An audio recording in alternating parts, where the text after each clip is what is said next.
Good morning students. आज के इस क्लास में हम वीकली करंट अफेयर्स डिस्कस करेंगे 18 जून से लेकर 24 जून 2023 के। So let's begin. Her news के साथ जहां पर भी आपको किसी भी स्टैटिक पॉइंट की जरूरत होगी वहीं पर हम डिस्कस करेंगे। सो स्टार्ट करते हैं आज की class. The first news is about Taiwan straight. अब न्यूज क्या है कि चाइनीज का एक कैरियर था जो ताइवान स्ट्रेट से पास किया है। ये आपके लिए इंपॉर्टेंट नहीं है कि कौन सा एयरक्राफ्ट किससे पास किया। आपको क्या ध्यान रखना है कि ताइवान स्ट्रेट की लोकेशन क्या है। आपको क्वेश्चन आ सकता है कि ताइवान स्ट्रेट की लोकेशन क्या है या फिर स्ट्रेट क्या होता है। सो अगर स्ट्रेट की बात करें, स्ट्रेट एक बहुत ही नैरो वाटरवे होता है, पानी का एक बहुत ही नैरो आप बोल सकते हो चैनल होता है जो कि दो आइलैंड्स को, दो लैंड मसेस को सेपरेट करता है और इसके साथ साथ वो दो वाटर बॉडीज को कनेक्ट भी करता है। तो अगर हम ताइवान स्ट्रेट की बात करें तो ताइवान स्ट्रेट किस किस को कनेक्ट करता है? ये कनेक्ट करता है ईस्ट चाइना सी को। कहां से? इसके नॉर्थ से। और सेपरेट करने की अगर हम बात करें तो ये दो देशों को सेपरेट करता है, लैंड मासेस को। किस किस से? ताइवान को ये चाइना से भी सेपरेट करता है और अगर हम ब्रॉडली बात करें तो ये ताइवान को कॉन्टिनेंटल एशिया से सेपरेट करता है।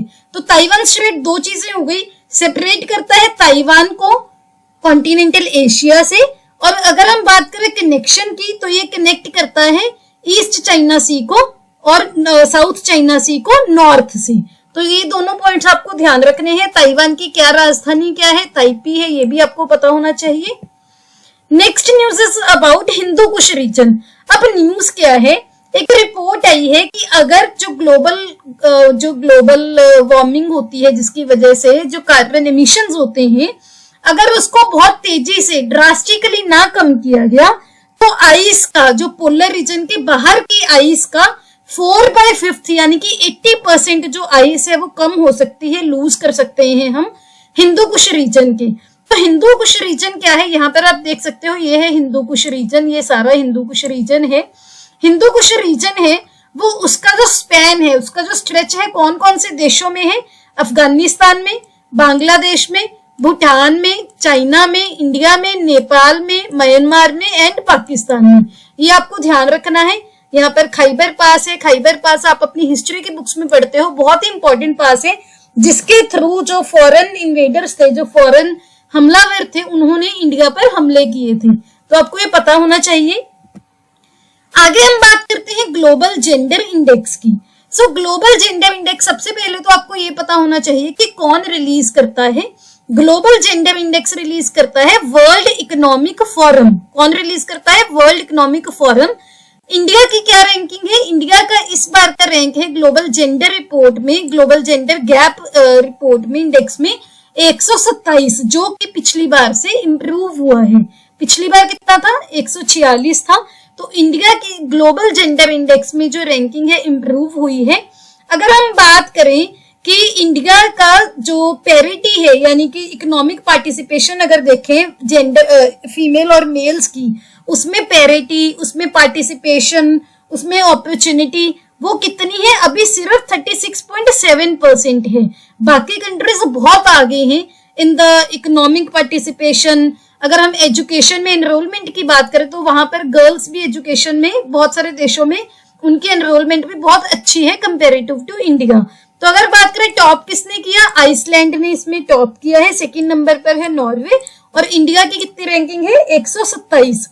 इंडिया का ये जो इंडेक्स है ग्लोबल जेंडर गैप इंडेक्स, इसने जो हमारे पड़ोसी देश है पाकिस्तान, उसका कितना रैंक दिया? 142। बांग्लादेश को कितना दिया? 59। तो बांग्लादेश की जो रैंकिंग है, हमारे से जो पोजीशन है बहुत अच्छी है। चाइना की कितनी है? 107। नेपाल की है 116, श्रीलंका की 115 और भूटान की है 103। हमने नेबरिंग कंट्रीज की क्यों देखी है? क्योंकि अगर आप कोई क्वेश्चन लिखते हो सपोज मेंस वगैरह में, तो आपको ये चीजें अगर आप वहां पर कंपैरिजन करोगे कि इंडिया की नेबरिंग कंट्रीज के कंपैरेटिव क्या पोजीशन है, तो आपको हमेशा एक्स्ट्रा मार्क्स ही ऐसी चीजें फेच करती हैं। Iceland most gender equal country है, अभी हमने देखा, और 14th बार, 14वीं बार ये टॉप पर है और ये अकेली ऐसी कंट्री है जिसका more than 90% global gender gap जो उसने कवर कर लिया है, यानी कि अभी वहां पर अगर देखें तो इक्वालिटी बहुत ज्यादा है। इंडिया में अगर बात करें कि ये जो अपटिक हुआ है, ये जो इम्प्रूव हुआ है, कहां पर, एक तो वेजेस और इनकम के फील्ड में वमेन का share in the senior positions and technical roles, ये क्या है, ये कम हुई है पिछले एडिशन से। तो क्या कम हुआ है, क्या बढ़ा है, आपको ये भी पता होना चाहिए, तो आपको ये पॉइंट्स ध्यान में रखनी है। आगे हम बात करते हैं नेक्स्ट न्यूज की। Industry eyes access to Gati Shakti portal to boost capex in connectivity. Capex होता है कैपिटल एक्सपेंडिचर। यहाँ पर अगर आप देखो कि जो इंडस्ट्री है, इंडिया की जो इंडस्ट्री है, इट सेज दैट जो गति शक्ति पोर्टल है उसका जो डेटा है उसमें मल्टीपल मिनिस्ट्रीज का डेटा हम अगर स्पैन करेंगे, उसमें इंक्लूड करेंगे, तो वो और भी डायरेक्ट इन्वेस्टमेंट को हेल्प कर सकता है, किसमें, की कनेक्टिविटी प्रोजेक्ट्स में। तो इंडस्ट्री का ये कहना है कि अगर हम और भी मिनिस्ट्रीज का डेटा इसमें लेके आएंगे, कोलैबोरेशन करेंगे, तो की कनेक्टिविटी प्रोजेक्ट्स हैं जो, उसमें हम और भी ज्यादा इन्वेस्टमेंट उसमें आ सकती है। गतिशक्ति पोर्टल की अगर बात करें तो अभी फिलहाल ये 16 मिनिस्ट्रीज को एक साथ लेकर आता है, एक इंटीग्रेटेड अप्रोच यूज करता है प्रोजेक्ट्स के लिए। इस डेटा के अकॉर्डिंग जिसमें हम detailed maps, economic, social infrastructure, ये सब चीजें यूज करते हैं, ये अभी सेंट्रल और स्टेट एजेंसी तक ही रिस्ट्रिक्टेड है, यानी कि इसमें हम बोल सकते हैं कि जो बाकी जो प्राइवेट सेक्टर है उनकी अभी पार्टिसिपेशन नहीं है इसमें। अगर हम बात करें गतिशक्ति पोर्टल की, थोड़ा सा आपको स्टैटिक का देखें तो एक कोलैबोरेटिव इंस्टीट्यूशनल मैकेनिज्म है। कोलैबोरेटिव क्या होता है, जिसमें बहुत सारी पार्टीज एक साथ काम करती हैं between the all stake holders, जिसमें central, state and UT government है, लोकल बॉडीज हैं और सर्विस प्रोवाइडर्स हैं। क्या फैसिलिटेट करती हैं वो, जो right of way application process है, जो एप्लीकेशन का प्रोसेस है उसको हम सिंगल इंटरफेस के थ्रू, एक ही जगह के थ्रू, एक ही पोर्टल के थ्रू वो हम फैसिलिटेट कर सकते हैं। तो आपको पता होना चाहिए कि गतिशक्ति पोर्टल क्या है। आगे हम बात करते हैं, रिसेंटली सुप्रीम कोर्ट ने it list plea to euthanise rabid stray dogs in Kerala. So supreme court ने अर्जेंटली एक प्ली के बारे में सुनने के, हियरिंग के बारे में बोला है कि हम सुनेंगे, जो कि कन्नूर डिस्ट्रिक्ट की पंचायत ने की है कि हमें वहां पर जो सस्पेक्टेड रैबिड डॉग्स हैं, जो बहुत डेंजरस स्ट्रे डॉग्स हैं, स्ट्रे डॉग्स होते हैं जो ऐसे ही सड़कों पर घूमते रहते हैं, उनको यूथेनाइज करने के लिए हमें परमिशन दी जाए। अब आपको यहाँ पर क्या पता होना चाहिए कि यूथेनेशिया क्या होता है। सबसे पहले तो आप ये समझो यूथेनेशिया क्या है। सपोज अगर कोई भी पेशेंट या फिर कोई भी लिविंग ऑर्गेनिज्म बहुत टाइम से सफर कर रहा है लेकिन उसकी डेथ नहीं हो रही, तो जो वो पेशेंट है उसकी लाइफ को एंड करने की प्रैक्टिस को हम बोलते हैं यूथेनेशिया। अब यूथेनेशिया आगे क्या होता है, दो टाइप का होता है। अगर हम मेनली देखें, एक्टिव यूथेनेशिया और पैसिव यूथेनेशिया। अब एक्टिव यूथेनेशिया में क्या होता है कि हम क्या करते हैं, पर्पसली उसको एक ऐसा सिडेटिव देते हैं, ऐसी मेडिसिन देते हैं, बहुत ज्यादा इसकी डोज ऐसी दे देते हैं जिसकी वजह से, हायर डोज की, ओवर डोज की वजह से डेथ हो जाती है, लेकिन वो सिडेटिव होता है, उससे इंसान को आप बोल सकते हो कि कोई प्रॉब्लम नहीं होती, वो सफर नहीं करता, सिडेटिव होता है और लीथल डोज की वजह से धीरे धीरे बॉडी काम करना बंद कर देती है और अल्टीमेटली उस इंसान की डेथ हो जाती है। उसको आप बोलते हो एक्टिव यूथेनेशिया। पैसिव यूथेनेशिया की अगर हम बात करें, उसमें क्या है, सपोज कोई इंसान बहुत बीमार है, उसको आप ट्रीटमेंट दे रहे हो सो दैट उसको हम बचा सके, लेकिन अल्टीमेटली ना तो वो ठीक हो रहा है ना उसकी डेथ हो रही है। तो पैसिव यूथेनेशिया में क्या किया जाता है, जो लाइफ सस्टेनिंग ट्रीटमेंट है, जो उसको ट्रीटमेंट दिया जाता है, उसको हम विदहोल्ड कर लेते हैं, यानी कि उस ट्रीटमेंट को बंद कर देते हैं ताकि जो पर्सन है वो उसकी जल्दी डेथ हो जाए। तो इसमें क्या करते हैं, डॉक्टर शायद ये भी प्रेस्क्राइब कर दे कि जो पेन किलिंग मेडिकेशन है वो बढ़ा दो ताकि कोई भी इंसान को क्या है, सफर ना करना पड़े, लेकिन जो एक्चुअल उसका ट्रीटमेंट है वो हम विदड्रॉ कर लेते हैं। ओवर टाइम क्या होता है, ये डोज इतनी ज्यादा टॉक्सिक हो जाती है जिसकी वजह से इंसान की डेथ हो जाती है। ये था एक्टिव यूथेनेशिया और पैसिव यूथेनेशिया। अब हम बात करते हैं अगली टाइप की, जो है वॉलंटरी यूथेनेशिया और in non voluntary euthanasia. Voluntary euthanasia क्या होता है, अगर कोई भी इंसान, कोई भी लिविंग ऑर्गेनिज्म कॉन्शियस डिसीजन ले, अपने होश में डिसीजन ले, अब खुद बोले कि मुझे यूथेनाइज कर दो, मेरी जो लाइफ है वो खत्म कर दो, वो फुल कंसेंट ले और अंडरस्टैंड करे कि ठीक है मेरी इससे क्या होगा, मेरी लाइफ खत्म हो जाएगी, उसको बोलते हैं वॉलंटरी। कोई चीज अपनी मर्जी से करना, इच्छा से करना। नॉन वॉलंटरी यूथेनेशिया क्या होता है कि हम किसी और की लाइफ को खत्म करते हैं, क्लोज फैमिली मेंबर होता है यूजुअली, वो डिसीजन लेता है। जब हम देखते हैं कि जो इंसान है जो सफर कर रहा है वो कंप्लीटली अनकॉन्शियस है, बेहोश है, उसको कोई होश नहीं है, परमानेंटली इनकैपेसिटेटेड है, यानी कि उसकी कोई कैपेसिटी नहीं बची है, उसमें हम उसको बोलते हैं पैसिव यूथेनेशिया। इसमें क्या करते हैं कि लाइफ सपोर्ट हम विथड्रॉ कर लेते हैं। फॉर एग्जांपल हमने किसी को वेंटिलेटर पे डाला हुआ था तो उसको वेंटिलेटर से हटा लिया जाएगा, लेकिन ऐसी मेडिकेशंस दी जाएंगी कि वो सफर ना करे, उसको पेन ना करे। फॉर एग्जांपल अगर किसी का ब्रेन डेड है, वो उसको हमने वेंटिलेटर पे डाल के रखा, लेकिन अल्टीमेटली उसकी इंप्रूवमेंट भी नहीं हो रही और डेथ भी नहीं हो रही, तो ऐसे केसेस में नॉन वॉलंटरी यूथेनेशिया प्रैक्टिस किया जाता है। लेकिन इसका मतलब ये नहीं है कि ये बहुत इजीली होता है, इसके लिए बहुत सारी परमिशंस की जरूरत होती है अलग अलग ऑर्गेनाइजेशंस की। तो यहाँ पर जो केरला की गवर्नमेंट है वो इन डॉग्स की यूथेनेशिया के लिए सुप्रीम कोर्ट से परमिशन मांग रही है। अब आप देख सकते हो कि एक एनिमल को भी यूथेनाइज नहीं कर सकते आप without the permission of court, तो एक इंसान की लाइफ तो बिना कोर्ट की परमिशन से आप कैसे ही खत्म कर दोगे। तो आपको ये प्रोसीजर्स पता होनी चाहिए, डेफिनेशंस पता होनी चाहिए। आगे हम बात करते हैं, यूएस के सीनेट ने, वहां का जो हाउस है, उन्होंने पुश किया है कि इंडिया को भी NATO+5 स्टेटस दिया जाए। आपको पता होगा कि हमारे माननीय प्रधानमंत्री जी अभी यूएसए गए हुए हैं अपने विजिट में, उसी टाइम पे सीनेट जो कॉकस है उन्होंने पुश किया है कि हम इंडिया को NATO+5 स्टेटस दें। सबसे पहले तो हम बहुत बार डिस्कस कर चुके हैं, मैं नए स्टूडेंट्स के लिए यहाँ पर फिर से रिपीट कर रही हूँ। नाटो क्या है? नाटो एक मिलिट्री अलायंस है जो कि नॉर्थ अटलांटिक ट्रीटी से एस्टैब्लिश हुई थी, जिसको वाशिंगटन ट्रीटी भी बोला जाता है। कब हुई थी? अप्रैल 1949 में। अब 1949 के अप्रैल में किस किसने की थी? यूएसए, कनाडा और बहुत सारी वेस्टर्न यूरोपियन नेशंस। और इनका एम क्या था? जो तब सोवियत यूनियन थी, अभी जो आप रशिया, ये सेंट्रल एशिया की कंट्रीज देखते हो, ये पहले एक साथ यूएसएसआर के रूप में एक सोवियत यूनियन थी। ये अभी तो डिसइंटीग्रेट हो गई थी 1991 के बाद, जब ये रशिया और बाकी कंट्रीज अलग अलग हो गई थी, लेकिन उससे पहले यूएसएसआर था, सोवियत यूनियन थी। उसे के अगेंस्ट सिक्योरिटी प्रोवाइड करता था नाटो, किनको? जो भी इनकी मेंबर नेशंस थी। अभी करंटली इसमें 31 मेंबर है, रिसेंटली 31वां मेंबर कौन है? फिनलैंड है। नाटो के हेडक्वार्टर्स की अगर बात करें कहां पर है? बेल्जियम के ब्रसल्स में। अब हम बात करते हैं न्यूज NATO+5। NATO+5 क्या है? नाटो की जो मेंबर नेशंस है, 31 मेंबर नेशंस है वो, और 5 कंट्रीज। कौन कौन सी?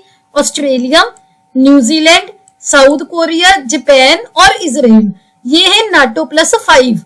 ये जो कंट्री, ये जो NATO+5 स्टेटस है, इसके लिए ये बोला जा रहा है कि इंडिया को भी इसमें इंक्लूड किया जाए।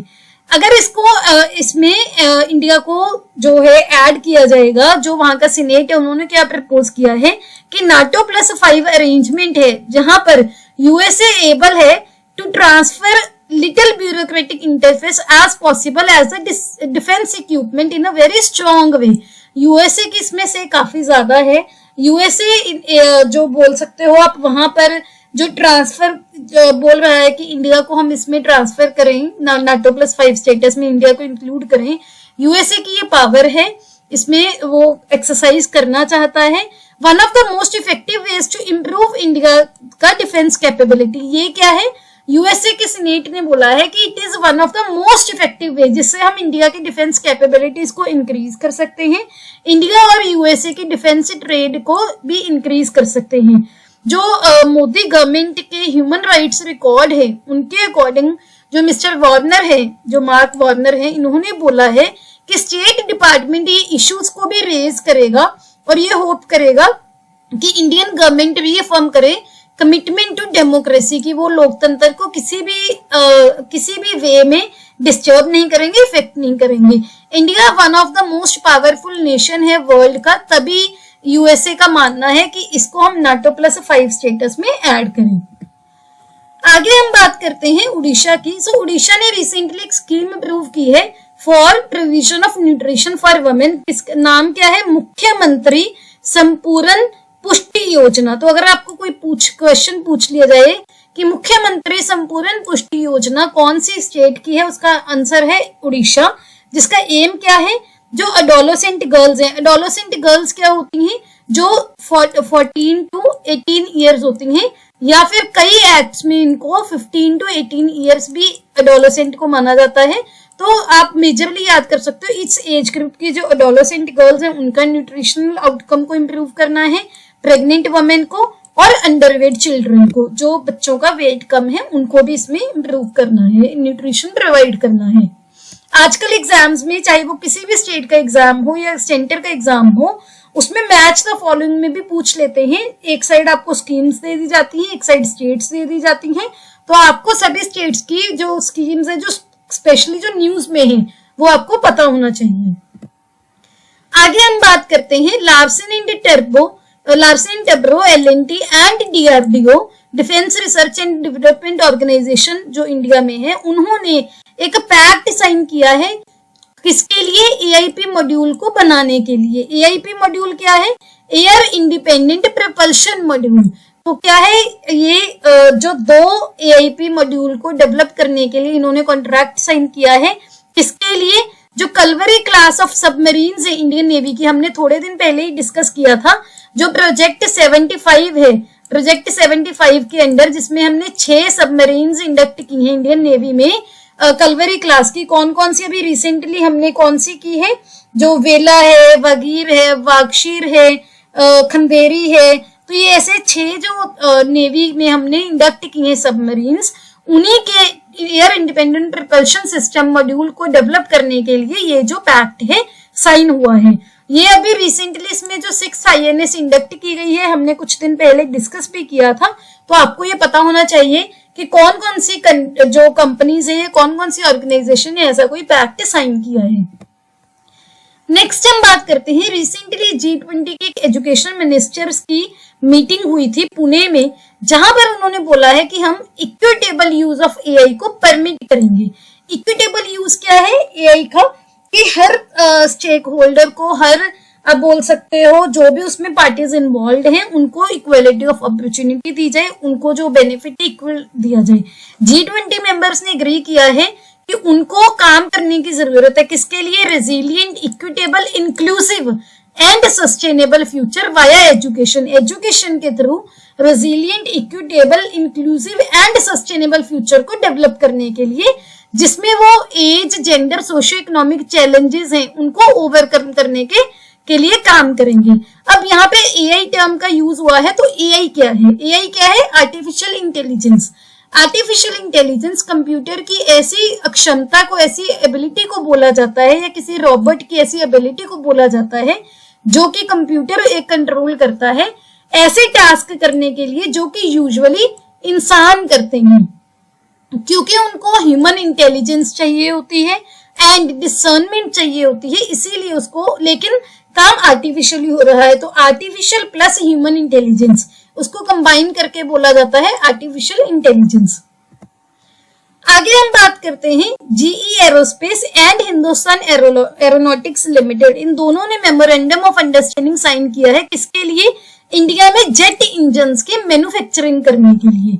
सो F414, F414 इंजन किसको पावर देंगे? LCA MK2 को पावर देंगे, और 5th generation twin engine advanced medium combat aircraft MK1 इनको पावर देंगे, जो कि ज्यादा पावरफुल इंजन होगा।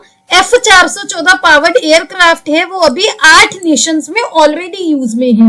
अब जो MAU साइन हुआ है, इसके लिए क्या है? इंडिया में भी इसकी मैन्युफैक्चरिंग की जाएगी। तो आपको ये ध्यान रखना है, GE एरोस्पेस ने अनाउंस किया है, एक मेमोरेंडम साइन किया है उन्होंने हिंदुस्तान एरोनॉटिक्स लिमिटेड के साथ to produce fighter jet engines. किसके लिए? इंडिजीनियसली लाइट कम्बैट एयरक्राफ्ट के लिए। ये जो प्रपोजल है, इसके लिए यूएस की ऑथराइजेशन, यूएस कांग्रेस की ऑथराइजेशन चाहिए होगी एग्रीमेंट के कंक्लूजन से पहले। ये जो एग्रीमेंट है इसमें potential joint production GE aerospace के 414 इंजन की इंडिया में इंक्लूड होगी, और जो जीई एरोस्पेस है वो यूएस गवर्नमेंट के साथ भी कंटिन्यूसली काम करेगा, जिसकी हेल्प से जो भी हमने एक्सपोर्ट ऑथराइजेशन चाहिए हमें वो भी हमें मिल सके। तो आपको ये चीजें ध्यान रखनी है, ये जो नाम ध्यान रखने हैं LCA MK2 और जो 5th generation twin engine advanced medium combat aircraft MK1 है उसके लिए F414 इंजन बनाए जाएंगे। कौन कौन सी ऑर्गेनाइजेशन में इंक्लूडेड है? जीई एरोस्पेस और हिंदुस्तान एरोनॉटिक्स लिमिटेड, और इंडिया से पहले 8 नेशंस में ये ऑलरेडी ये चीज यूज में है, तो आपको ये भी ध्यान रखना है। नेक्स्ट हम बात करते हैं, रिसेंटली सेंट्रल गवर्नमेंट ने अप्रूवल दिया है क्लाइगनर पेन मोन्यूमेंट के लिए बे ऑफ बंगाल में, वहां पर इस मोन्यूमेंट को बनाने के लिए। यहाँ पर आप देख सकते हो ये मोन्यूमेंट है, मैं आपको यहाँ पर पॉइंटर का कलर चेंज कर देती हूँ। ये मोन्यूमेंट है बे ऑफ बंगाल में। सो ये जो यूनियन मिनिस्ट्री है इन्वायरमेंट की, उन्होंने कोस्टल रेगुलेशन जोन के लिए क्लियरेंस दे दी है। किसके लिए? तमिलनाडु गवर्नमेंट का प्रपोजल है to construct Muthamizh Arignar doctor Kalaignar pen monument. कहां पर? चाइना का जो चेन्नई का मरीना बीच है बे ऑफ बंगाल रीजन में, वहां पर। तो आपको यहाँ पर क्या पता होना चाहिए, और इसके साथ में कोस्टल रेगुलेशन जोन्स क्या होती हैं। सो कोस्टल रेगुलेशन जोन्स क्या होती हैं? सपोज कोई भी वाटर बॉडी है, कोई समुद्र है, कोई बे है, कोई क्रीक है, कोई रिवर है, कोई बैक वाटर्स है, उनका जो कोस्टल एरिया है, कोस्ट क्या होती है?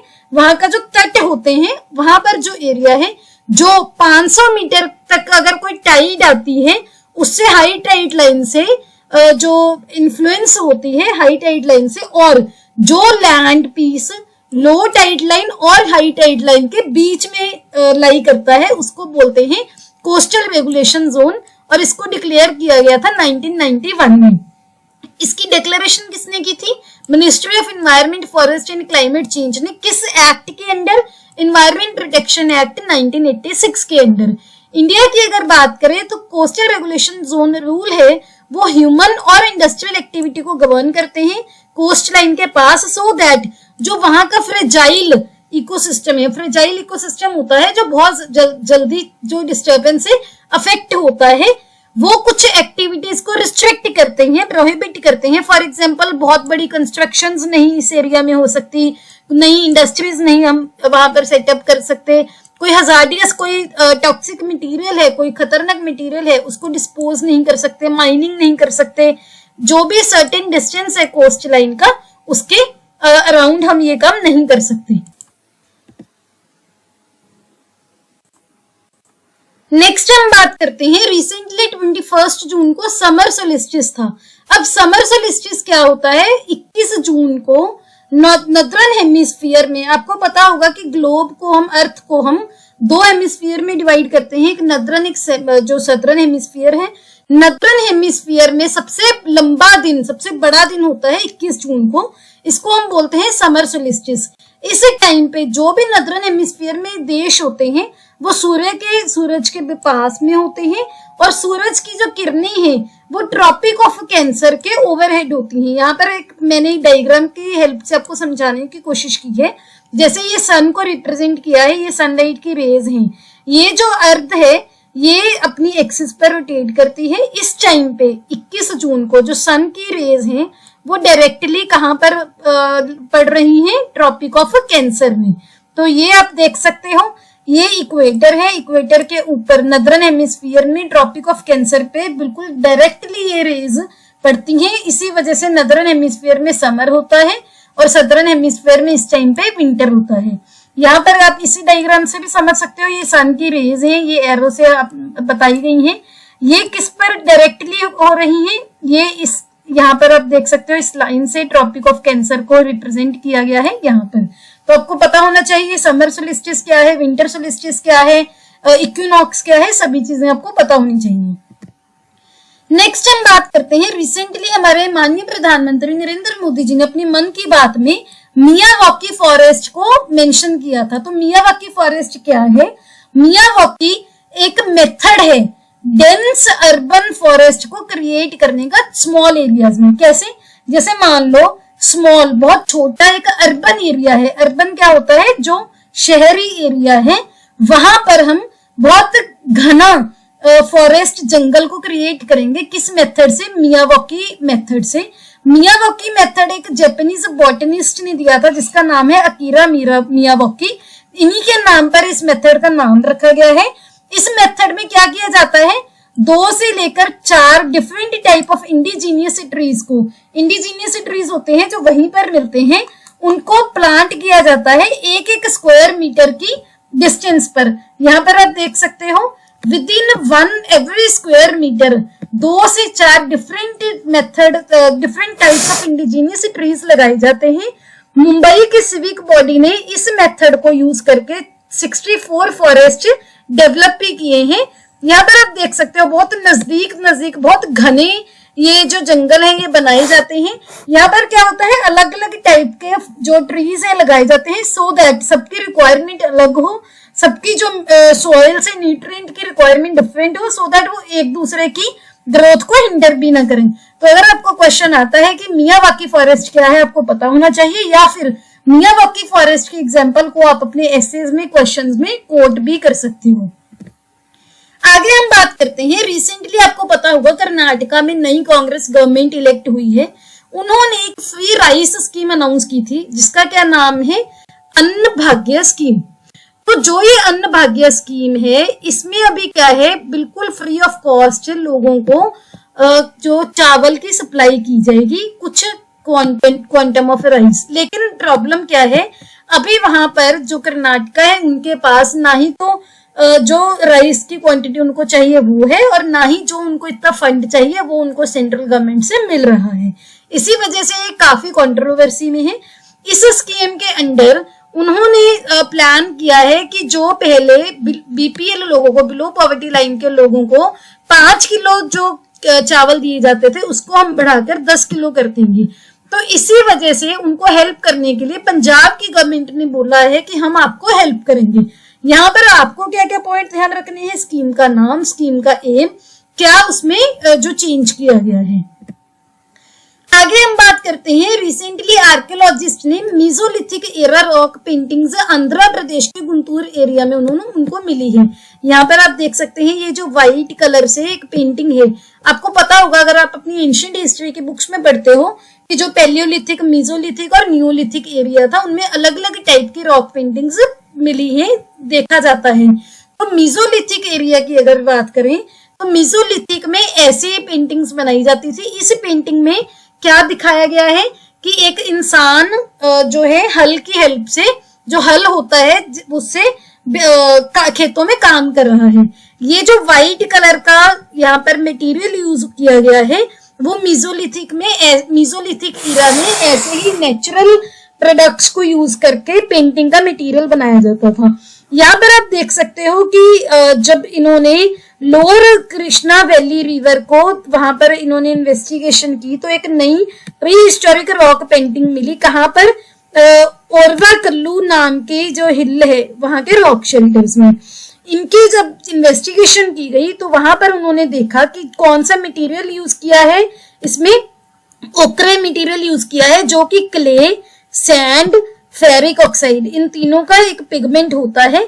इसके साथ साथ एक काओलाइनाइट नाम का मटेरियल इसमें यूज किया गया है जो कि बहुत सॉफ्ट, एक अर्दी और यूजुअली व्हाइट कलर का मिनरल होता है, जो कि एल्यूमिनियम सिलिकेट मिनरल जैसे कि फेल्डस्पार हो गया, ऐसे मिनरल्स की केमिकल वेदरिंग से ये प्रोड्यूस होता है। तो आपको इनके नाम भी पता होना चाहिए। आपको ये भी पता होना चाहिए कि मीजोलिथिक में कैसी पेंटिंग्स मिलती थी, पैलियोलिथिक में अगर पेंटिंग मिलती थी, नहीं मिलती थी, अगर मिलती थी तो कैसी मिलती थी, न्यूलिथिक में कैसे मिलती थी।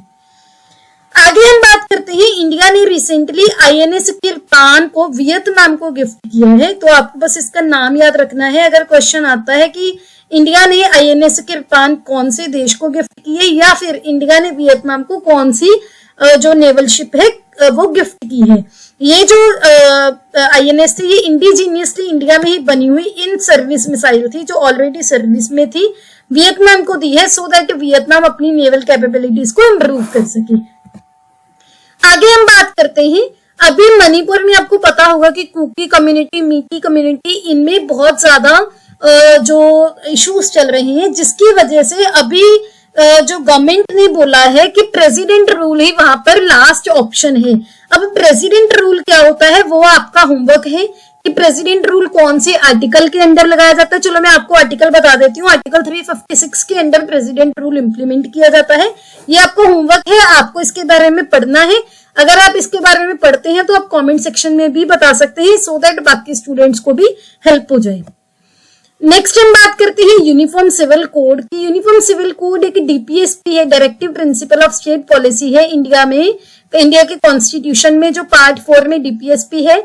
सो अभी रिसेंटली हमारे डिफेंस मिनिस्टर ने एक स्टेटमेंट दी है कि जो डीपीएसपी का जो यूनिफॉर्म सिविल कोड है ये बहुत आप बोल सकते हो कि जरूरी है। उन्होंने बोला है कि डीपीएसपी का पार्ट था जो कि कॉन्स्टिट्यूशन में लेट डाउन किए गए थे, इसी वजह से ये कंट्रोवर्सी में है। आपको क्या ध्यान रखना है कि अगर क्वेश्चन आता है यूनिफॉर्म सिविल कोड डीपीएसपी के कौन से आर्टिकल में है, तो आर्टिकल 44। और डीपीएसपी क्या है, ये वेलफेयर स्टेट के लिए बनाए जाते हैं और ये पार्ट 4 ऑफ द कॉन्स्टिट्यूशन में है। ये 2 पॉइंट्स आपको पता होने चाहिए। नेक्स्ट हम बात करते हैं, रिसेंटली रॉ के नए चीफ अपॉइंट किए गए हैं senior IPS officer Ravi Sinha. बस आपको ये ध्यान रखना है। रॉ क्या है, उसकी फुल फॉर्म क्या है, रिसर्च एंड एनालिसिस विंग, जो कि हमारे देश का एक्सटर्नल इंटेलिजेंस एजेंसी है। तो अगर क्वेश्चन आता है कि कंट्री का एक्सटर्नल इंटेलिजेंस एजेंसी क्या कौन सी ऑर्गेनाइजेशन है, तो उसका आंसर है रॉ, जिसके नए चीफ बने हैं रवि सिन्हा, जो कि पहले आईपीएस ऑफिसर थे। आगे हम बात करते हैं, रिसेंटली यूनाइटेड नेशंस ने पहली बार एक एग्रीमेंट अडॉप्ट किया है जिसमें वो मरीन लाइफ को हाई सीज में प्रोटेक्ट करेंगे। यूएन जो यूनाइटेड नेशंस के मेंबर्स हैं उन्होंने फर्स्ट एवर ट्रीटी एक अडॉप्ट की है to protect the marine life high seas में। तो इसी वजह से ये इंपॉर्टेंट है। ये ट्रीटी में क्या होगा, एक नई बॉडी क्रिएट की जाएगी जो कि ओशियन की लाइफ को भी कंजर्व करेगी और वहां का जो मरीन प्रोटेक्टेड एरिया है हाई सीज का, उसको भी वहां पर एक मरीन प्रोटेक्टेड एरिया इस्टेब्लिश करेगी। इसमें रूल्स भी इस्टेब्लिश किए जाएंगे इन्वायरमेंटल इम्पैक्ट असेसमेंट को देखने के लिए कि कोई भी कमर्शियल एक्टिविटी अगर ओशियन में होती है उसका इन्वायरमेंटल इम्पैक्ट असेसमेंट क्या है। जो नई ट्रीटी है ये UN convention on the laws of sea, जो यूएन क्लॉज होता है 1994 में, उसी के अंडर ये नई ट्रीटी ये आप बोल सकते हैं इम्प्लीमेंट की जाएगी। आगे हम बात करते हैं, रिसेंटली हमारी इंडिया की फेंसर भवानी देवी ये पहली इंडियन बन गई हैं जिन्होंने एशिया की चैंपियनशिप में मेडल जीता है। तो आपको पता होना चाहिए कि भवानी देवी कौन से स्पोर्ट से रिलेटेड है, और ये पहली ऐसी इंडियन बनी है जिन्होंने एशियन चैंपियनशिप में मेडल जीता है। कहां पर, इसमें फेंसिंग में। फेंसिंग क्या होती है, एक ऐसी टाइप की तलवार तो नहीं बोल सकते, एक ऐसे इंस्ट्रूमेंट होता है जिसकी हेल्प से ये स्पोर्ट खेली जाती है। ये इनके हाथ में हेलमेट है जो ये पहनकर खेलती हैं। आगे हम बात करते हैं, रिसेंटली फाइनेंस मिनिस्ट्री ने बोला है कि किसानों को मिलेट्स की कल्टीवेशन की जाए। आपको यहाँ पर क्या पॉइंट ध्यान रखना है कि 2023 जो साल है इसको इंटरनेशनल ईयर ऑफ मिलेट्स भी इंडिया ने एक बोल सकते हो नाम दिया था, और यूएन ने भी इसको यूएन यूनाइटेड नेशंस ने भी इंडिया के इस वाले स्टेप को अप्रूव किया है, माना है कि ठीक है 2023 को मिलेट्स का year, international year of millets वो माना जाएगा। मिलेट्स क्या होते हैं, फॉर एग्जांपल बाजरा हो गया, रागी हो गई, जिनको अगर आप जिनकी खेती करोगे तो पानी की रिक्वायरमेंट कम होती है, एडवर्स कंडीशंस में इनकी खेती हो जाती है, और ये साथ साथ में किसानों को एडिशनल इनकम सोर्स भी देते हैं।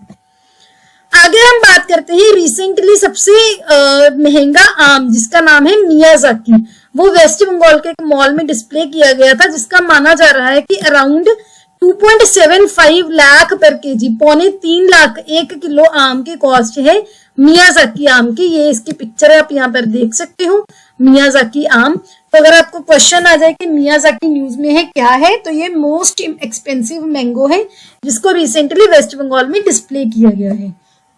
आगे बात करते हैं, हमारी telecom regulatory authority of India ने रिसेंटली बोला है कि अंडर सी जो केबल्स डाली जाती हैं ग्लोबल इंटरनेट की नेटवर्क के लिए, उसके अराउंड उन्होंने कुछ सजेशंस दिए हैं। उन्होंने बोला है कि इंडियन फर्म्स चाहे उनका अंडर सी केबल्स में मेजर स्टेक है चाहे नहीं है, अगर वो हाई पावर्ड ग्लोबल कंसोर्टिया से बनाए जाते हैं उनको क्लियरेंस लेने के लिए, अप्लाई करने के लिए अलाउ किया जाएगा। अकेले वो अप्लाई कर सकते हैं कि हम इस फील्ड में काम करना चाहते हैं। ट्राई ने इसके साथ एक डार्क फाइबर भी सबमिट किया है, जो उन्होंने बोला है कि एग्जिस्टिंग केबल लैंडिंग स्टेशंस में करना हम परमिट करेंगे, और स्टब्स जो कि शॉर्ट केबल्स हैं इंडियन वाटर्स में, उनको भी परमिट किया जाएगा फॉर पोटेंशियल फ्यूचर एक्सपेंशन। ये एक्चुअली क्या है कि हम अंडर सी केबल्स की हेल्प से एग्जिस्टिंग केबल लैंडिंग स्टेशंस में और ज्यादा काम करेंगे, सो दैट हम ग्लोबल लेवल पर एक इंटरनेट का जो नेटवर्क है डेवलप कर सके। आगे बात करते हैं, कतर ने रिसेंटली एग्री किया है कि वो चाइना के साथ second long term gas supply agreement sign करेगा। ये कतर ने अनाउंस किया है सेकंड 27 साल सप्लाई डील जो कि चाइनीज कंपनी के साथ होगी, क्योंकि इन्होंने अब जो प्रोडक्शन है वर्ल्ड की बिगेस्ट नेचुरल गैस फील्ड से जो प्रोडक्शन है वो इंक्रीज करेंगे। ये जो एग्रीमेंट है ये 4 मिलियन टन हर साल चाइना की नेचुरल पेट्रोलियम कॉर्पोरेशन को नेचुरल गैस सप्लाई करेगा। तो आपको पता होना चाहिए कि सेकंड लार्जेस्ट एग्रीमेंट कतर किसके साथ साइन करेगा, चाइना के साथ। आगे हम बात करते हैं, इंडिया का पहला mRNA वैक्सीन ओमिक्रॉन वायरस के अगेंस्ट अप्रूव हुआ है। One of the most important news है इस वीक की, जिसका नाम क्या है, जेमकोवाक ओएम। जेमकोवाक ओएम बहुत इंपॉर्टेंट, आपको वैक्सीन का डायरेक्टली नाम पूछ लिया जाएगा, एग्जाम में डायरेक्टली पूछ लेते हैं, तो आपको जेमकोवैक ओएम का नाम ध्यान रखना है, कौन से देश का है, किसके बेस्ड है, ये mRNA वैक्सीन है, किस वायरस के अगेंस्ट काम करेगा। इसको डीजीसीए ने, ड्रग कंट्रोलर जो जनरल ऑफ इंडिया है, उन्होंने बोला है कि अप्रूव किया है यूज के लिए, इमरजेंसी यूज के लिए। तो आपको ये पता होना चाहिए, ये Pune based Gennova bio pharmaceutical limited है, जिनको जेमकोवैक वैक्सीन के लिए ये अप्रूवल मिला है। तो आपको ये ध्यान रखना है, बहुत इंपॉर्टेंट है। आगे हम बात करते हैं, दुनिया का सबसे बड़ा रामायण टेम्पल कहां पर आ रहा है, बिहार में, बिहार के ईस्ट चंपारण डिस्ट्रिक्ट में। आपको पता होगा अगर आप अपनी हिस्ट्री की बुक्स में चंपारण सत्याग्रह पढ़ते हो, चंपारण में गांधी जी ने एक सत्याग्रह भी किया था जो कि हिस्टोरिकल भी बहुत सिग्निफिकेंस रखता है। वहां पर किसके प्लांटेशन के रिगार्डिंग ये सत्याग्रह हुआ था, अगर आपको पता है तो tell me in the comment section below. आगे हम बात करते हैं, रिसेंटली ईपीएफओ ने अप्रैल में 8.47 लाख मेंबर हैं जो वो आउट ऑफ टोटल 17.2 लाख जो उन्होंने मेंबर ऐड किए अप्रैल में, उसमें से 8.47 लाख मेंबर ऐसे हैं जो सिर्फ 18 to 25 इयर्स के एज ग्रुप में लाई करते हैं। ये मैं आपको क्यों बता रही हूँ, क्योंकि अपकमिंग ईपीएफओ एग्जाम में कई बार पूछ लेते हैं, आपको पता होना चाहिए। आगे हम बात करते हैं, रिसेंटली UIDAI यानी कि unique identification authority of India, इसके नए सीईओ बने हैं अमित अग्रवाल। तो आपके लिए क्वेश्चन क्या है कि जो UIDAI है ये कौन सी बॉडी है, ये एक कॉन्स्टिट्यूशनल बॉडी है, ये एक नॉन कॉन्स्टिट्यूशनल है, स्टेट्यूटरी बॉडी है, आपको कमेंट सेक्शन में बताना है। यहाँ पर आपको क्या पता होना चाहिए, जो अमित अग्रवाल है ये पहले department of commercial tax and technical education के सेक्रेटरी की तरह भी इन्होंने काम किया है। आगे हम बात करते हैं, ओमान जो कि एक अरब नेशन है, जो कि एक मिडिल ईस्ट नेशन है, उन्होंने हिस्ट्री क्रिएट की है आज फर्स्ट फॉरेन गवर्नमेंट जिन्होंने देश को योगा के थ्रू प्रमोट करने का इनिशिएटिव लिया है।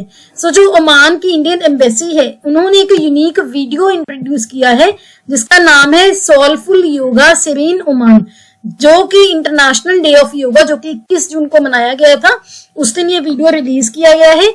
इस इनिशिएटिव को माना जा रहा है कि ये पायनियर है जो कि ओमान की ब्यूटी को शोकेस करता है और वहां के जो योगा एंथुसियास्ट हैं उनको भी फीचर बहुत अलग अलग देशों के योगा एंथुसियास्ट को भी फीचर करता है। तो अगर क्वेश्चन आता है कि कौन से देश ने पहली ऐसी फॉरेन गवर्नमेंट बनी है जिन्होंने देश को योगा के थ्रू प्रमोट किया है, तो उसका आंसर है ओमान। आगे हम बात करते हैं, जो हर साल जगन्नाथपुरी, उड़ीसा के जगन्नाथपुरी में रथ यात्रा होती है वो इस साल स्टार्ट हो गई है। इसमें बस आपको ये ध्यान रखना है कि 3 डीटीज होते हैं जो जिनके रथ यात्रा निकाली जाती है। कौन कौन से? लॉर्ड बलभद्र, सेकंड है लॉर्ड जगन्नाथ, और तीसरी है उनके सिस्टर जो मानी जाती है देवी सुभद्रा। तो ये जो चैरियट्स है ये वहां का जो जगन्नाथ टेम्पल है जो कि 12वीं शताब्दी में बना था, वहां से इनकी जो डीटीज की जो आइडल्स है निकाले जाते हैं और रथ यात्रा निकाली जाती है, जिसकी बहुत रिलीजियस इंपॉर्टेंस है।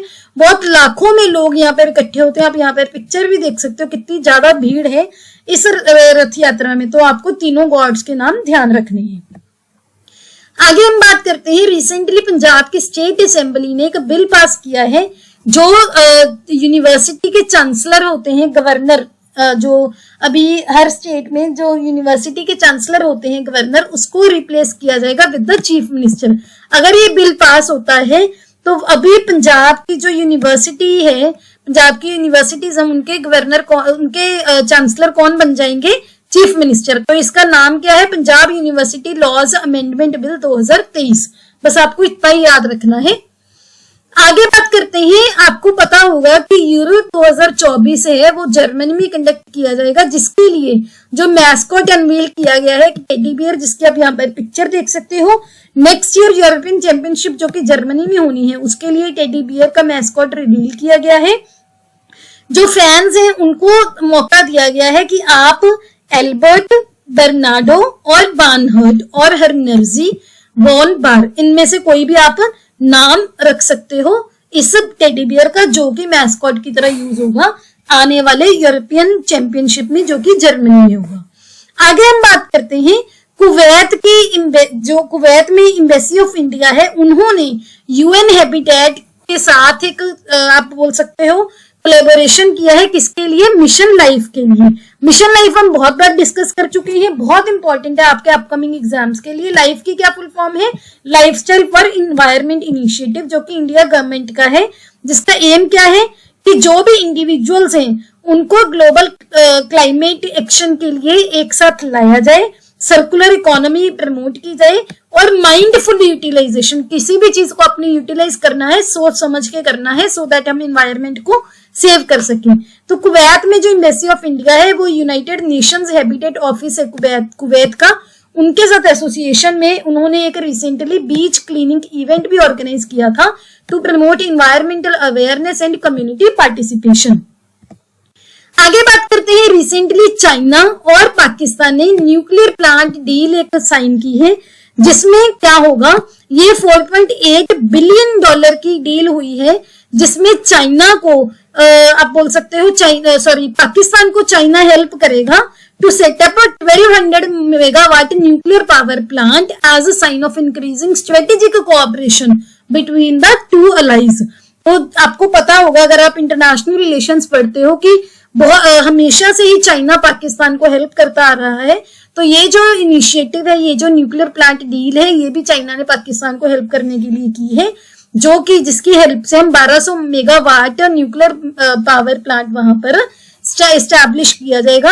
ऑलरेडी पाकिस्तान में 1330 मेगावाट के 4 पावर प्लांट है और इसमें और जो कैपेसिटी है इंक्रीज हो जाएगी।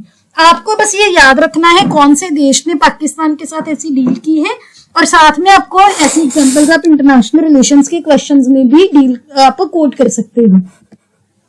आगे बात करते हैं जर्मन पीस प्राइज 2023 की, जो कि मिला है British American author Salman Rushdie को। यहाँ पर आप उनकी पिक्चर भी देख सकते हो। उनको जर्मन पीस प्राइज 2023 क्यों मिला है?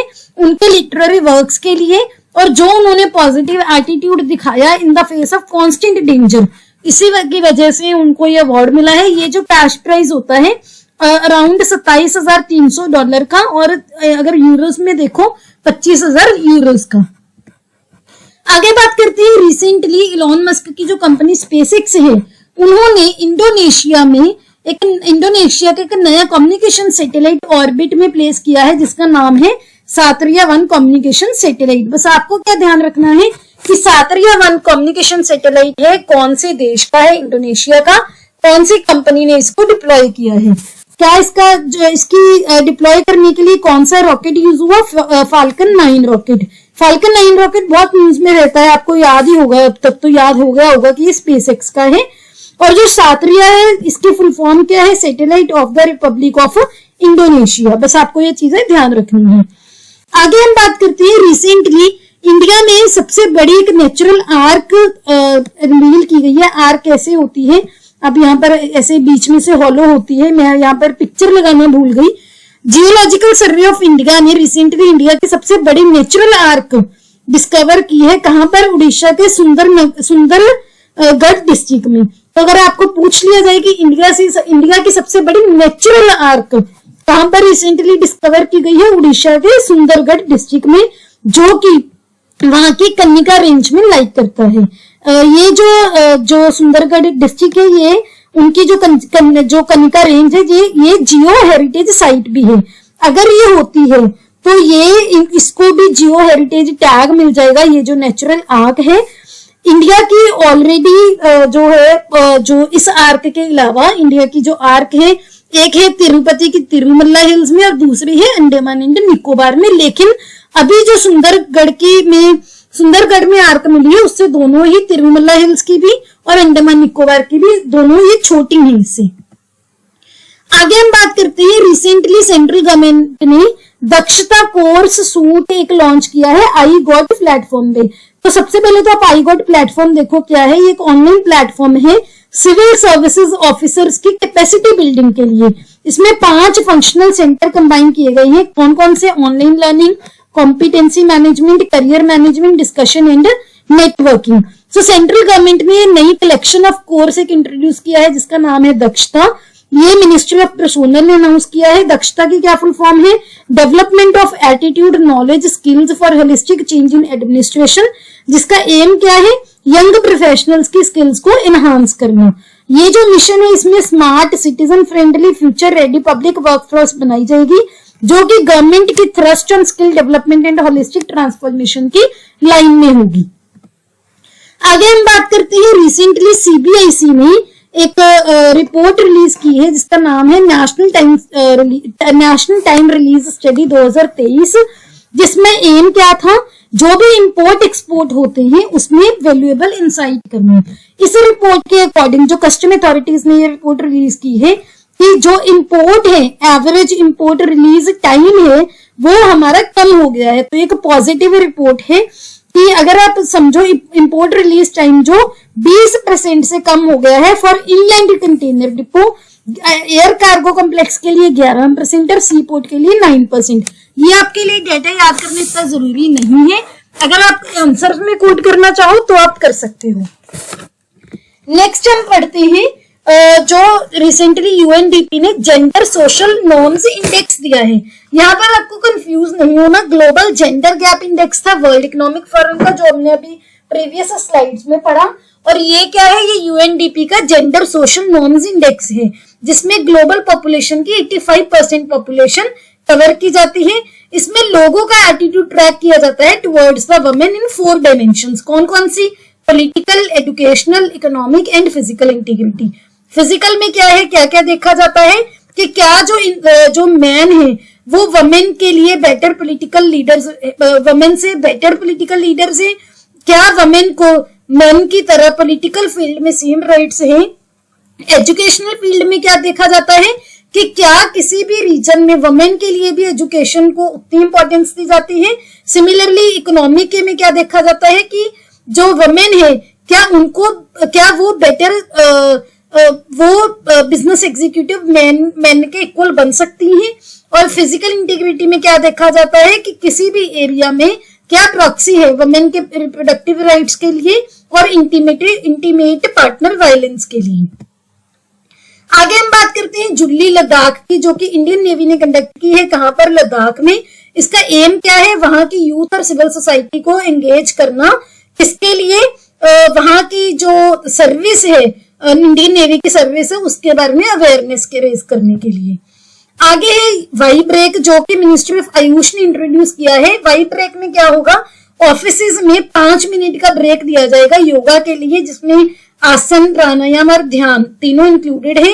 और इसमें क्या होगा, एम्प्लॉयज इसकी हेल्प से डी स्ट्रेस, रिफ्रेश और रिफोकस कर पाएंगे। आगे हम बात करते हैं नॉलेज शेयरिंग प्लेटफॉर्म की, जो कि national highway authority of India ने लॉन्च किया है।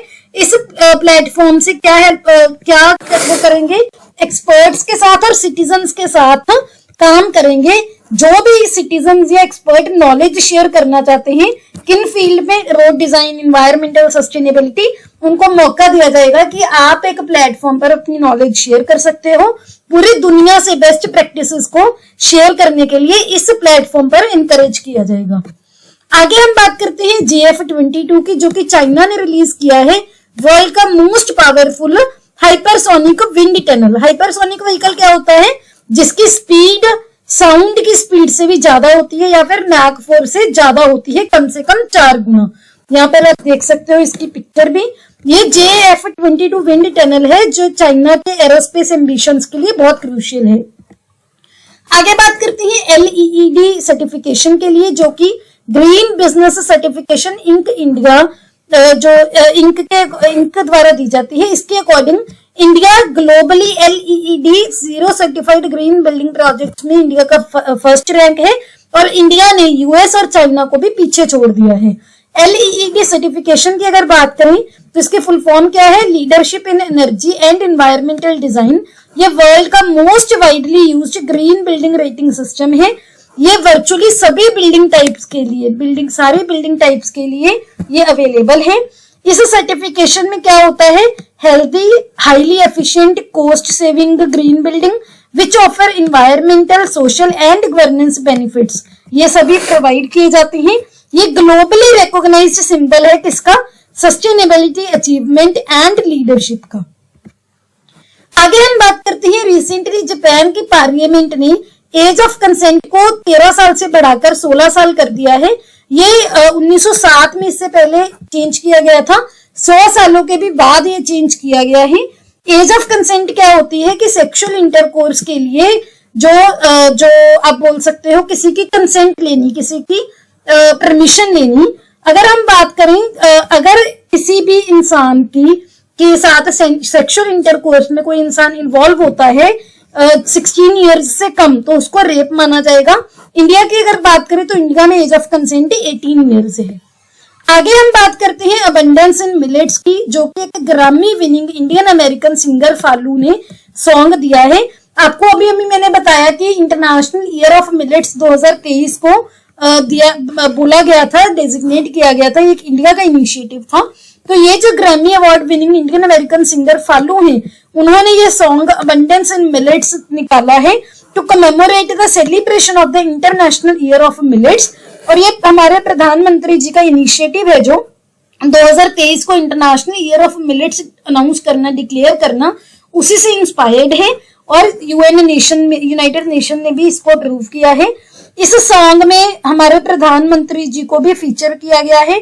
ये जो सॉन्ग है फालू और उनके हस्बैंड जो सिंगर है गौरव शाह, दोनों ने गाया है, तो आपको पता होना चाहिए। आगे हम बात करते हैं, recently ministry of electronics and information technology और ने गूगल के साथ मिलकर एक सिटीजन अवेयरनेस ड्राइव के लिए दोनों ने पैक्ट साइन किया है, जो कि G20 stay safe online campaign है, जिसमें लोगों को इंटरनेट पर ऑनलाइन साइबर सेफ्टी के लिए अवेयरनेस रेज की जाएगी। आगे बात करते हैं, नीति आयोग और UN इंडिया ने government of India GOI UNSDCF 2023 से लेकर 2027 तक ये साइन किया है। इसके फुल फॉर्म क्या है, government of India United Nations sustainable development cooperation framework 2023 से लेकर 2027। ये 4 स्ट्रेटेजिक पिलर्स के बेस्ड बनाया गया है। 2023-30 के एजेंडा से डिराइव किए हैं। कौन कौन से, पीपल यानी कि लोग, प्रॉस्पेरिटी, प्लैनेट और पार्टिसिपेशन, 4 P है इसमें। ये 4 इंटरलिंक्ड पिलर्स में 6 आउटकम एरियाज हैं, जो कि हेल्थ एंड वेलबींग पर फोकस करेंगे, न्यूट्रिशन एंड फूड सिक्योरिटी पर, क्वालिटी एजुकेशन पर, इकोनॉमिक ग्रोथ और डिसेंट वर्क पर, environment, climate, wash and resilience and empowering people, communities and institutions. तो ये सभी पॉइंट्स आपको ध्यान रखने हैं। आगे हम बात करते हैं नॉर्थ इंडिया का पहला स्किन बैंक इनॉग्रेट है। स्किन बैंक पहला नॉर्थ इंडिया का कहां पर इनॉग्रेट किया गया है? न्यू दिल्ली के सफदर हॉस्पिटल में। स्किन बैंक क्या होगा? जो भी लोग हैं वो अपने, आप बोल सकते हो, वहां पर डोनेट कर सकते हैं अपनी स्किन जो वहां पर डोनेट कर सकते हैं, जिसकी हेल्प से जो बर्न्स है, अगर किसी का, जैसे किसी की स्किन जल जाती है, उसके ट्रीटमेंट में ये यूटिलाइज की जाएगी। कोई भी जो डोनर है, जब उसकी डेथ होती है, with in 6 years of death वो अपनी स्किन वहां पर डोनेट कर सकता है। आगे हम बात करते हैं, रिसेंटली उड़ीसा में पहला जनजातीय खेल महोत्सव इनॉग्रेट किया गया है, जिसमें चैंपियन कौन रहा? उड़ीसा। सेकंड नंबर पर रहा कर्नाटका, थर्ड पर रहा झारखंड। जनजातीय खेल महोत्सव क्या है? जिसमें ट्राइबल एथलीट्स ने पार्टिसिपेट किया इंडिया के अलग अलग स्टेट्स में से। आगे बात करते हैं, रिसेंटली FSSAI का ईट राइट स्टेशन सर्टिफिकेट मिला है गुवाहाटी को, जो कि नॉर्थ ईस्ट का पहला रेलवे स्टेशन बन गया है, जिसको ईट राइट स्टेशन सर्टिफिकेशन मिला है। आगे हम बात करते हैं, रिसेंटली साइंस 20 कॉन्फ्रेंस हुई थी G20 की, कहां पर? भोपाल में, और इसका थीम क्या था? Connecting science to society and culture. आपको ये ध्यान रखना है। आगे हम बात करते हैं, रिसेंटली सेंटर ने एक पैनल सेटअप किया है टू रिकमेंड रिफॉर्म्स। कहां में? आर्बिट्रेशन लॉ में। आर्बिट्रेशन क्या होता है? मीडिएशन। मान लो दो पार्टीज में कोई किसी भी टाइप का डिस्प्यूट होता है, तो कोर्ट के बाहर आर्बिट्रेशन की हेल्प से वो सॉर्ट हो जाए। तो ये कमेटी कौन इसके चेयरमैन होंगे? टीके विश्वनाथन। ये आपको ध्यान रखना है, टीके विश्वनाथन कमेटी। डायरेक्टली पूछ लिया जाएगा कि टीके विश्वनाथन कमेटी किसके लिए थी? आर्बिट्रेशन एंड कंसिलिएशन एक्ट में रिफॉर्म्स को रिकमेंड करने के लिए। आगे हम बात करते हैं विंड एनर्जी एडॉप्शन की, जो कि ministry of new and renewable energy ने जो 15 जून को ग्लोबल विंड डे में इवेंट किया था, जिसमें Rajasthan, Gujarat and Tamil Nadu top achievers रहे हैं। इसका थीम क्या था? पवन ऊर्जा, powering the future of India. पहली पोजीशन राजस्थान की, दूसरी गुजरात की, और थर्ड है तमिलनाडु की। आगे बात करते हैं बिहू कूल फेस्टिवल की, जो कि अरुणाचल प्रदेश की तांगसा ट्राइब मनाती है। आपको पता होगा, आपके एग्जाम्स में ट्राइब्स, चाहे वो इंडिया की है चाहे वर्ल्ड की है, बहुत कॉमनली पूछी जाती हैं।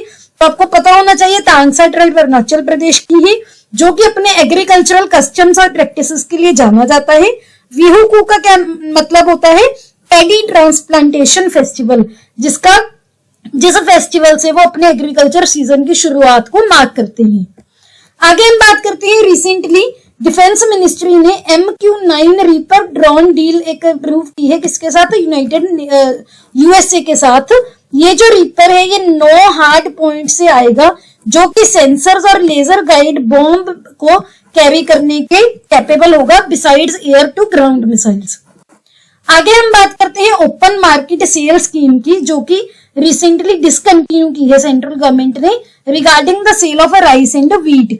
अगर हम बात करें ओपन मार्केट सेल स्कीम की, इसमें क्या होता था? जो FCI है, फूड कॉर्पोरेशन ऑफ इंडिया, वो जो सरप्लस स्टॉक होता था व्हीट और राइस का, वो सेल करती थी प्री डिटरमाइंड प्राइसेस पर ई ऑक्शन के थ्रू ओपन मार्केट में।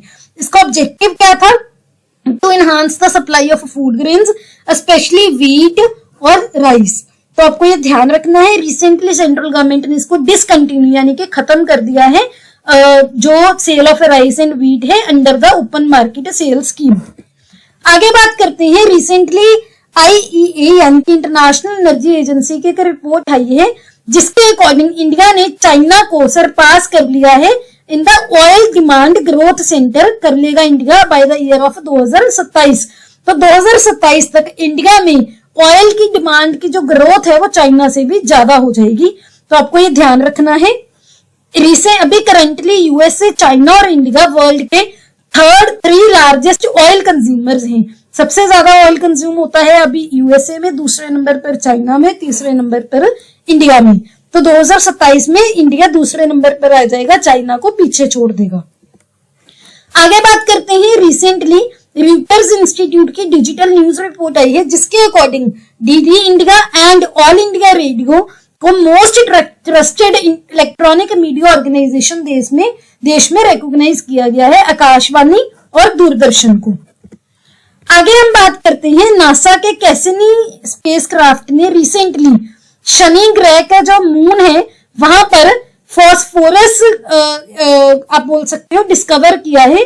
कौन से मून पर? सैचुरन का मून है जिसका नाम है एंटीलेडस। ये सेकंड नियरेस्ट है of the major regular moons. जो सैचुरन के मेजर रेगुलर मून्स है उसमें सेकंड नियरेस्ट है, जो कि सैचुरन के पास में अगर आप देखें सेकंड नियरेस्ट है और सभी मून्स में से ब्राइटेस्ट है। कैसिनी एयरक्राफ्ट मिशन है जो वो नासा ने 1997 में लॉन्च किया था, जो कि इसके सैचुरन के अराउंड जिसने ऑर्बिट किया था 2004 से लेकर 2017 तक। आगे हम बात करते हैं एशिया कप 2023 की। कहां पर खेला जाएगा? पाकिस्तान में और श्रीलंका में।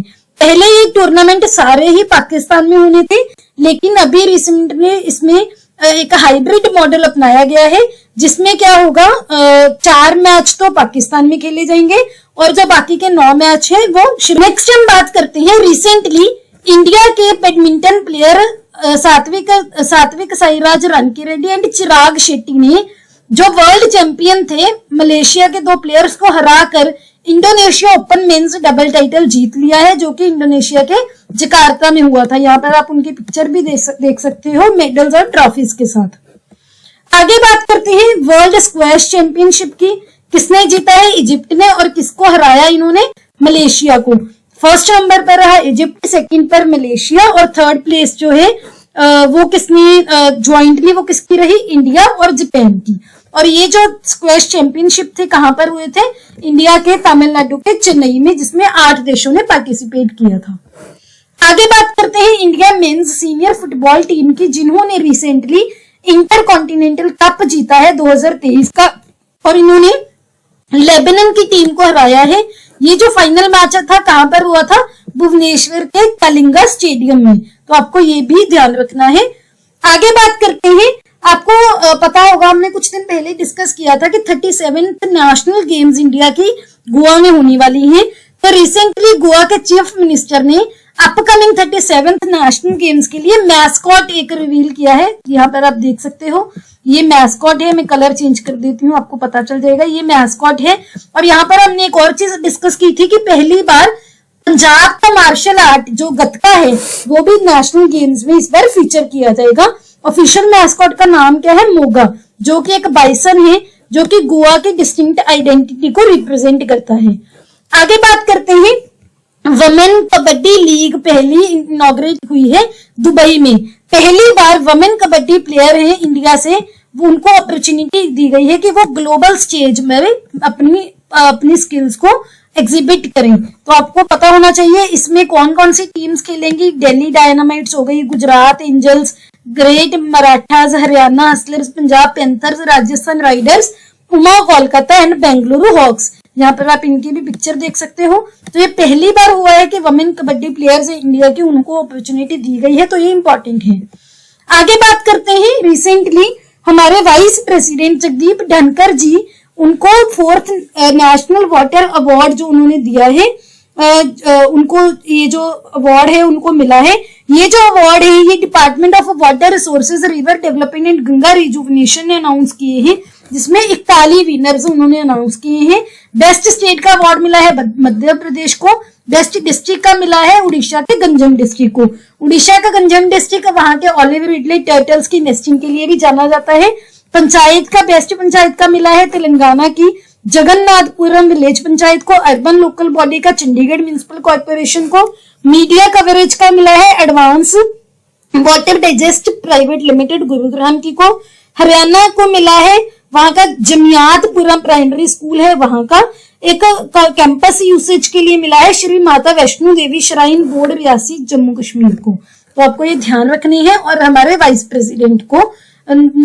प्रेसिडेंट ने अवार्ड कन्फर किए हैं। आगे हम बात करते हैं नेहरू मेमोरियल म्यूजियम और लाइब्रेरी सोसाइटी की, जिसका नाम अभी बदलकर prime minister museum and library society रख दिया गया है। कहां पर है ये? न्यू दिल्ली में। ये जो डिसीजन है ये एक मीटिंग में लिया गया, जो स्पेशल मीटिंग थी, जहां पर डिफेंस मिनिस्टर उन्होंने प्रिजाइड ओवर किया था, जो कि वाइस प्रेसिडेंट भी हैं इस सोसाइटी के। तो आपको अगर क्वेश्चन आ जाए कि नेशनल जो Nehru memorial museum and library society है, इसके वाइस प्रेसिडेंट कौन है, इसके प्रेसिडेंट कौन है, हमारे वाइस प्रेसिडेंट कौन है? हमारे डिफेंस मिनिस्टर, तो आपको पता होना चाहिए। आगे हम बात करते हैं, रिसेंटली मध्य प्रदेश की गवर्नमेंट ने अनाउंसमेंट की है कि वो वहां की नौरादेही एंड दुर्गावती सेंचुरीज को कंबाइन करके 7th टाइगर रिजर्व बनाएंगे। इससे पहले मध्य प्रदेश में 6 टाइगर रिजर्व हैं। कौन कौन से? Sanjay Dhubri tiger reserve, Panna tiger reserve, Satpura tiger reserve, Kanha tiger reserve, Bandhavgarh tiger reserve and Pench tiger reserve. आगे हम बात करते हैं, recently Oscar winning actor Glenda Jackson passed away. ये यूके के पॉलिटिशियन भी थे और ये one of the biggest British star रहे हैं of the 1960s and 1970s, जिनको women in love and a touch of class के लिए अवार्ड भी मिला था। आगे हम बात करते हैं जॉइंट एक्सरसाइज खान क्वेस्ट की, जो कि इंडियन आर्मी ने जिसमें पार्टिसिपेट किया है, जो कि एक multinational peace keeping joint exercise थी। कहां पर हुई थी? मंगोलिया में, जिसमें 20 देशों की भी ज्यादा देशों ने ऑब्जर्वर की तरह पार्टिसिपेट किया था। ये एक्सरसाइज कौन स्पॉन्सर करता है? Mongolian armed forces and United states army Pacific command. आगे हम बात करते हैं, ये आपने बहुत देखा होगा, अमूल गर्ल थी जो इनके जिन्होंने इनको डिजाइन किया था, क्या नाम था उनका? सिल्वेस्टर डा कुन्हा। इनकी डेथ हो गई है। ये creator of the Amul brand campaign featuring it's iconic Amul girl mascot, ये इनके आर्टिस्ट थे। तो इनकी अभी रिसेंटली डेथ हुई है। आपको अगर क्वेश्चन आता है कि अमूल गर्ल के जो आइकॉनिक कौन थे, या फिर आप बोल सकते हो क्रिएटर कौन थे? सिल्वेस्टर डा कुन्हा। अब बात करते हैं लास्ट सेगमेंट के इंपॉर्टेंट डेज की। सबसे पहले world sickle cell awareness day, जो कि 19 जून को मनाया जाता है। इसका थीम क्या था? Building and strengthening global sickle cell communities, formalising newborn screening and knowing your sickle cell disease status. आगे बात करते हैं वर्ल्ड रिफ्यूजी डे की, जो कि 20 जून को मनाया जाता है। 2023 का थीम क्या था? Hope away from home. आगे बात करते हैं इंटरनेशनल योगा डे, 21 जून को मनाया जाता है। इस बार का थीम क्या था? योगा फॉर वसुदेव कुटुंबकम, बहुत इंपॉर्टेंट है ये। आगे है United Nations public service day, 23 जून को मनाया जाता है।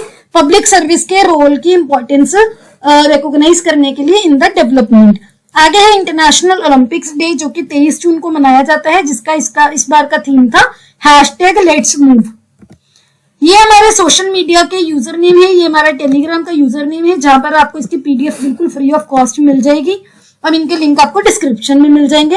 अगर आपको ये वीडियो अच्छी लगी, please hit the like button, अपने दोस्तों के साथ वीडियो को शेयर कीजिए। जो भी मैंने क्वेश्चंस पूछे कमेंट्स में बताइए, इससे आपकी एक्टिव लर्निंग होगी। Don't forget to subscribe to my channel. See you in the next video. Have a nice day.